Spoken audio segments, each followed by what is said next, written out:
And now we're going to move on to our first prepared speech, of which we have two today.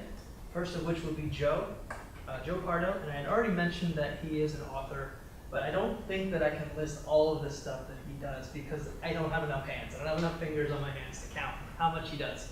So much so that I think just like 3 days ago you came up with a new business, Movie Mail, right? Where people send motivational writings and things like that to the mail in a circle of people. It's an awesome idea, just to motivate other entrepreneurs and other people. I think just the other day I saw on Facebook, he said, me and my wife just made this up real quick. Here's the video. He had a video like the next day he had already made, so he's always working towards the next thing. And he's also a professional speaker. You're going to be speaking at the United Nations you were talking about a little bit earlier, so that's really, really an awesome, lots of accomplishments for Joe. Yeah. So Joe is going to be speaking today as our first speaker. Please welcome Joe Pardo. Thank you, Mr. Toastmaster here. Thank you. All right, so we had this word that we're supposed to use, right? Because I don't think I've heard this word used yet in either of the speeches. Did I? Maybe. No, maybe not. Okay, so today I want to talk about self-doubt.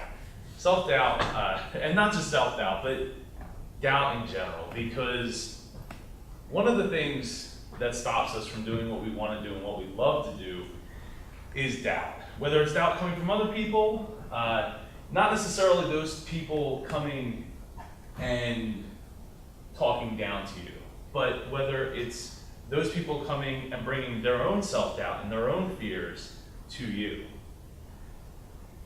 A lot of times those people aren't necessarily coming from a place of anger or fear for you, but fear from themselves that they're projecting onto you. And we, as people, eat that up.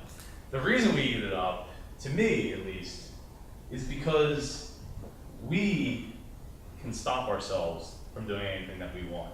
Anything that we believe in, anything that is important to us, we stand in the way.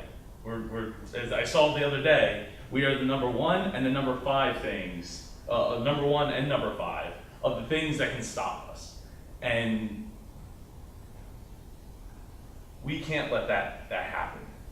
If we really believe in what we want to do, if we really believe in what we're building, if we really believe that things can be different and that there's a way out of the box that we live in now, or that we believe in now, or our thought process now, we need to push through ourselves, push through those other people. We need to treat how we feel, how we think, as whether it's entrepreneurs or business people, any job, occupation, career that you can think of that you work in,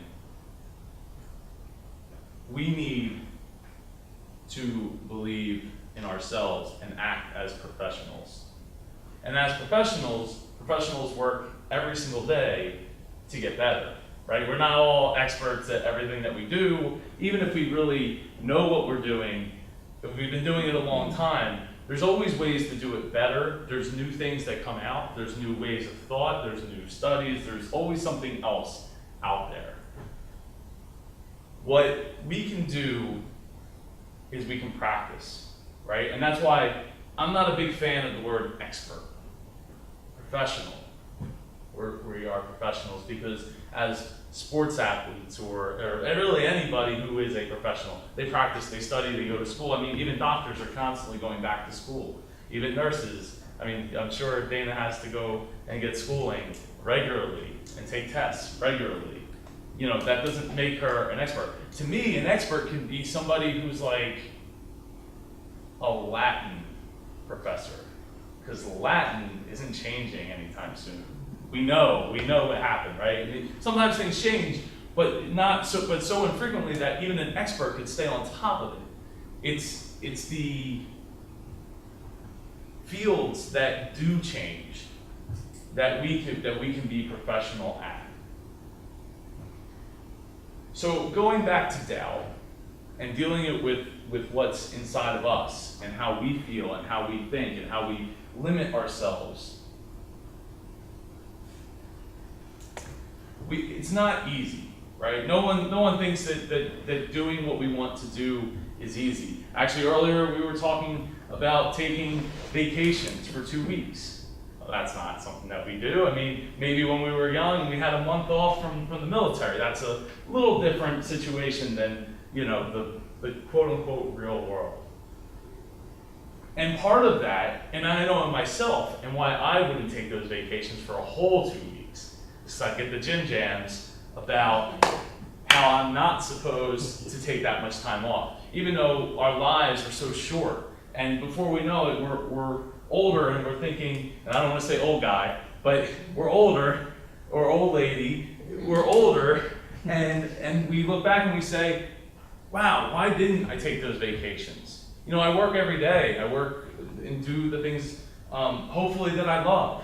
Hopefully things that inspire me, inspire other people. And it doesn't have to be the biggest changes in the world, but we can't let ourselves hold ourselves back because of what we believe is acceptable in life.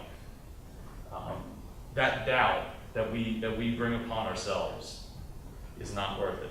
And it's time to let that go and fight through it. Thank you.